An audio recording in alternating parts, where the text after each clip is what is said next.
Mike Barlack here to entertain you with the help of Jewel. My ass is all I own, and when Ringo Starr comes to concert, my Uncle Wally can pretty much call it his own ass. My ass is all I own, and when Ringo Starr comes to concert, my Uncle Wally can pretty much call it his own ass. Sorry, Jewel, but apparently if I sing the lyrics of the song Hands that you wrote, the way you wrote it, somebody will copyright claim this video, so I'll have to sing it the way we did when we were kids as a means of ridiculing my loser, jailbird, male feminist, can't hold a job, moron father.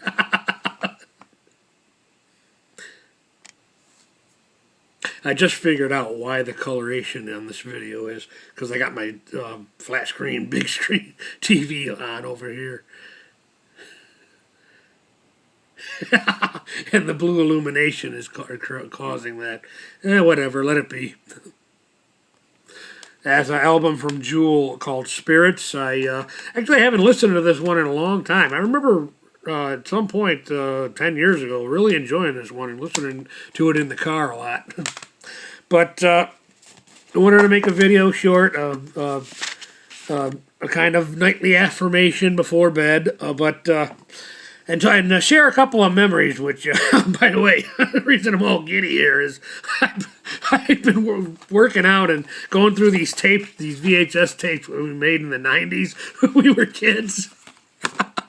The last thing on the tape was the video for Tracy Chapman's Fast Car.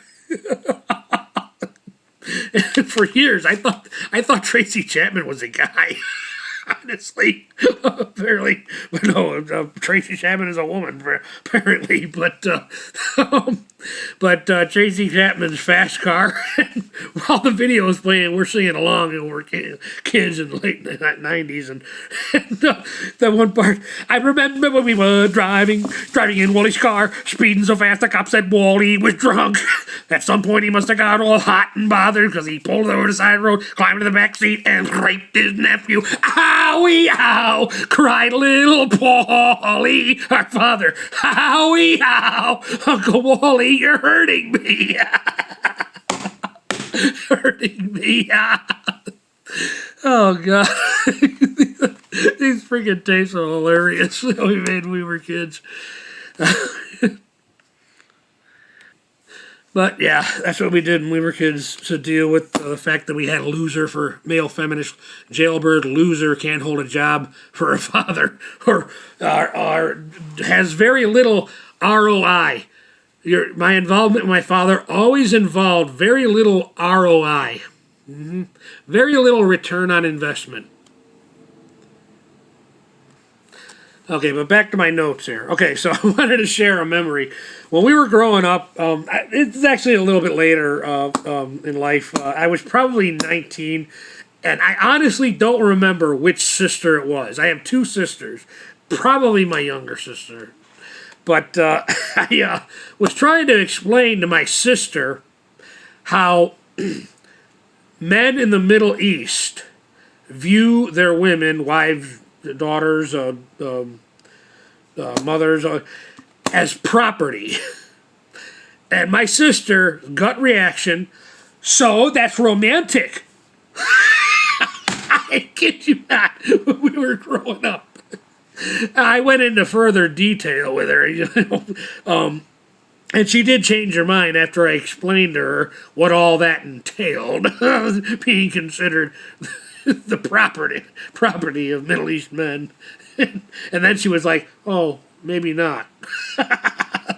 But I think growing up, that might have been my first little hint into the psychology of females in general. Not all, but generally speaking. Probably a lot of them, but... but... yeah, I would say that, 99% of women probably want to be considered the property of 1% of men. And that's the problem. That's the freaking problem. Like in other countries, these princes that, in other countries that have like 10 wives and stuff. And I'm thinking, Are you sure they have 10 wives? It sounds to me more like 10 dependents.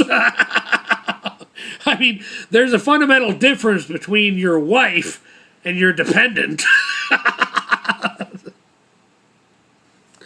But at the end of the day, my philosophy on all that is, I don't own you, and you sure as hell don't own me.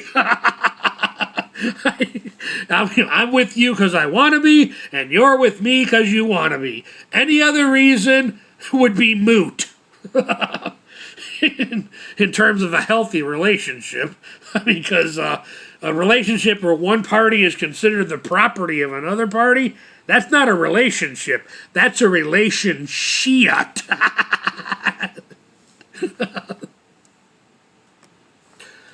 But society, unfortunately, from when we're children, unfortunately, society lies nonstop to little girls and tells little boys that they're evil because of their nature. The very nature of being little boys makes them evil. And that's really sad. That's really sad that our society does that to children, little boys and little girls. Most constructive thing you could tell a modern female, you're not a princess, your daddy lied to you. I'm gonna go back to doing this, just making like videos that are basically just affirmations.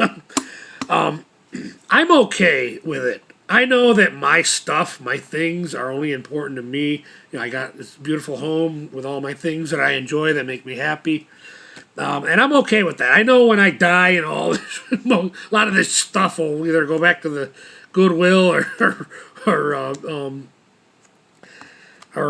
whatever. I really don't care. I really don't. I'm going to be dead. What the hell do I care? But a couple years ago, my brother-in-law tried to convince me that if something happened to me, he would build a shrine to me. If something were to happen to me, he'd keep all my stuff and build a shrine to me. Well, I guess I should make it easy on him. If something happens to me, he can just move in here, where the shrine already exists. The shrine of me. The shrine of Michael Paralak. All right, I also should probably focus on making videos shorter, so I'll just end this one with something that I came across, and who says you can't learn from social media? Recently I learned, never go or move to Staten Island if you value your respiratory system.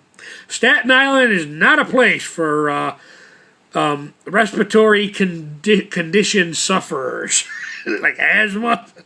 Yeah, Staten Island's not the place for you.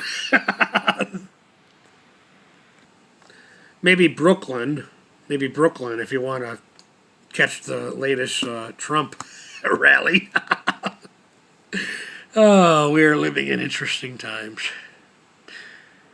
Good night. I gotta go to sleep.